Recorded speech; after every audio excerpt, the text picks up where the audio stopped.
Benetan zoragarria izan da, azkenean denok batera ikuste eta guzti oso polita izan da, eta berri egingo nuke.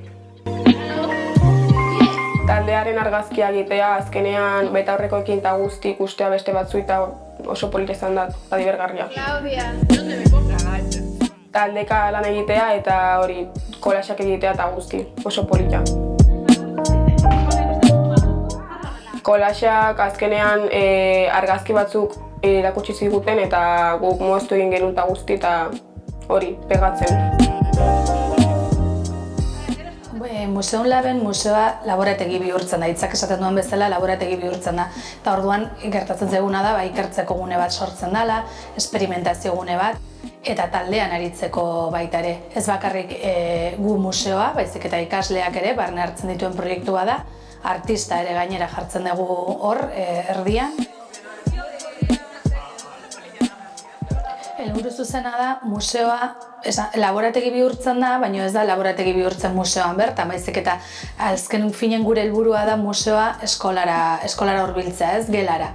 Eta hori da egiten dana. Saio guztiak gelan gertatzen dira, nahi eta hola nahi degulako, ez da, pixka bat hemendik atera. Eta gero ja, amaieran bai, beraik ikus dezaten prozesu horren bukaeran sortu dutena, erakusketa txiki bat antolatzen da museoan, eta museoan bertan bai ikusten dute egindako lana museoan gero nola proiektatzen den.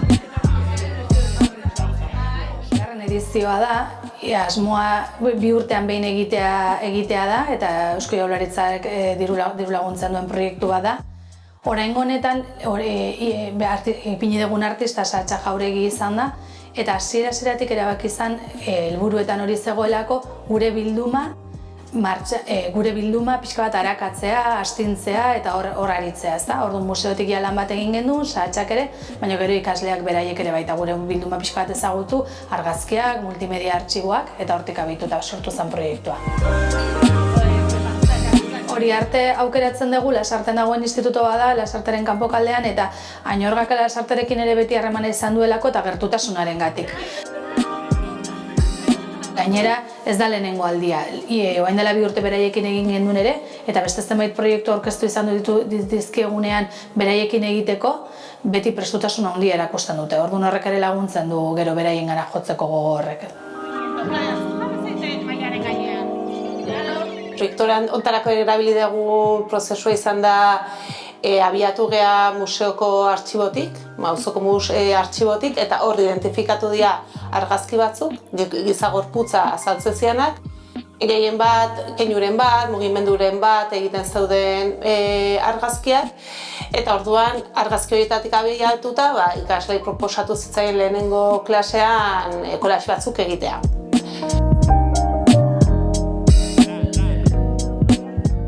Bigarren saioa izan zen saio bat nahiko ondo funtzionatu zuna, eta proposatu zitzaien erronka ikasle izan zen kolaxean egin zuten konposaketa hori beraiek gorpuztea. Orduan argazki set bat prestatu genuen, eta orduan beraiek asmatu hartzuten nola egin hartzuten itzulpen bat. Orduan adibidez egin bazuten beso askotako gorputz bat, ez? Zeu kolaxarekin beso asko gehitu zizkioten gorputz bakarrari, orduan asmatu hartzuten beraiek nola egin gorputz bat posatuz, ez? Orduan aldiez jarri zen ikasleetako bat, eta beste ikasle batzuk atzean besoak ateratzen zitzaizkiela.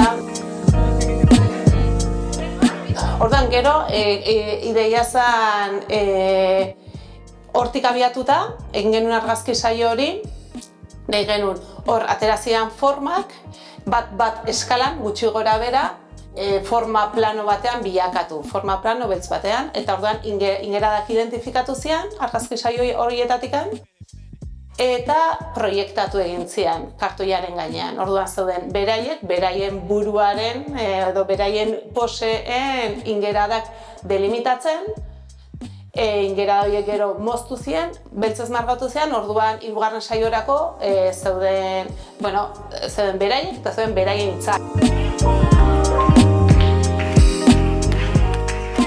Eta azkeneko saioan, pentsatu genuen polita zela proiektua biltzeko talde argazki bat konposatzea, eta ikasle guztiak konposaketa konplexuago batean koordinatzea edo artikulatzea. azkenean da irakurketa bat egitea artxibo batek edo garai bateko argazkietatik abiatzen den artxibo batetik, eta hori arrarotze leku batera eramatea, osea prozesu batzuk edo prozesu plastiko batzuen bitartez beste leku batera eramatea, ja ez dianak identifikarriak, argazki artxiboko argazki moduan, baina aldi berean jatorrian daudenak, orduan badago horrelako bidai bat, egiten dezuna, eta batez zer pasen dela beraien gorputzetatik, importantea dela.